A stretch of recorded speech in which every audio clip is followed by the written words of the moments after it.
أعوذ بالله من الشيطان الرجيم. بسم الله الرحمن الرحيم. ألف لام ميم.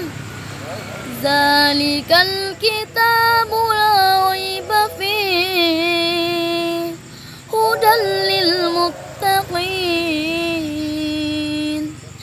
الذين يؤمنون بالغيب ويقيمون الصلاة ومما رزقناهم ينفقون والذين يؤمنون بما أنزل إليك وما أنزل من قبلك وبالآخرة هم يوقنون أولئك على هدى من ربهم وأولئك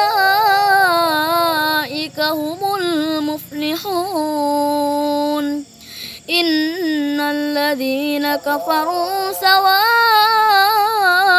عليهم أأنذرتهم أم لم تنذرهم لا يؤمنون ختم الله على قلوبهم وعلى سمعهم وعلى أبصارهم غشاوة ولهم عذاب عظيم ومن الناس من يقول آمنا بالله وباليوم الآخر وما هم بمؤمنين يخادعون الله والذين آمنوا وما يخدعون إلا أنفسهم وما يشعرون صدق الله العظيم.